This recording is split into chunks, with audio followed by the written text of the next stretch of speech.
সম্পর্ক নিয়ে তোমার ভাবনা কেমন? মানুষের সঙ্গে মানুষের, না একটা ছেলের সঙ্গে একটা মেয়ের? ছেলে এবং মেয়ে মানে প্রেমের।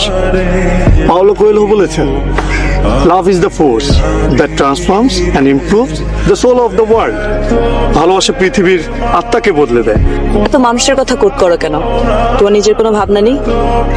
ভালোবাসার সব কথা মানুষ আগেই বলে ফেলছে, আমার নতুন করে আর বলার কিছু নেই। তাই এই কাজটাই তোমাকে দিব বলে ভাবলাম। কি কাজ?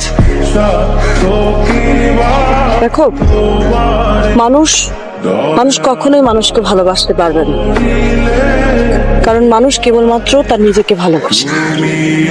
তাহলে প্রেম ভালোবাসা কি মিথ্যে? আসলে it's an art for living. মানুষ কখনোই প্রেমে পড়ে না, প্রেমের ধারণাটাকে ভালোবাসে। সেজন্যই তো প্রেম নিয়ে এত গান, এত কবিতা। সাদামাটা লৌকিক প্রেম আমাকে টানে না। প্রেম হবে ছবির মতো, কবিতার মতো অলৌকিক। পেতে ইচ্ছে করবে, কিন্তু ছুঁয়ে দেখা যাবে। তোমার কথা বোঝার ক্ষমতা আমার নেই। তুমি সবসময় বলো না, একটা গান শোনাই পেন্টার, আপনি খুব সুন্দর। কথাগুলো খুব সাধারণ, কিন্তু আমার ভালো লাগে। তোমার প্রকাশভঙ্গির কারণেই ভালো লাগে।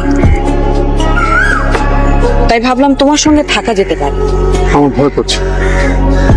সবসময় এত গান শোনাতে চাও, সুন্দর সুন্দর বলো, তখন ভয় করে না? তখন তো ব্যাপারটা ছিল অনিশ্চিত, আবিষ্কারের উত্তেজনা ছিল। ব্যাপারটা এখনো অনিশ্চিত। যেসব গান তুমি আমাকে শোনাতে চাও, সেসব গান শুনতে শুনতে মনের মধ্যে যে ছবি তৈরি হয়, সেগুলো যদি আমার হাতে তুলে দিতে পারো, তাহলে আমি তোমার। কিভাবে সম্ভব? সম্ভব। প্রেম আসলে আছে, কিন্তু অনেক গভীর, অনেক বেশি অধরা।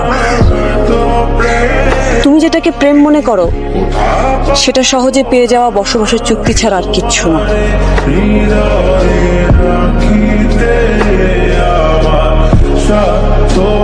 বিতস্তা, আমি কি তোমাকে ভালোবাসি বলতে পারি? বলতে ইচ্ছে করলে বলো। তোমার সাথে কি আমার প্রেম? তোমার ভাবতে ভালো লাগলে ভাবো। আমার চাই গানের ছবি। আবার দেখা হবে? হবে তো।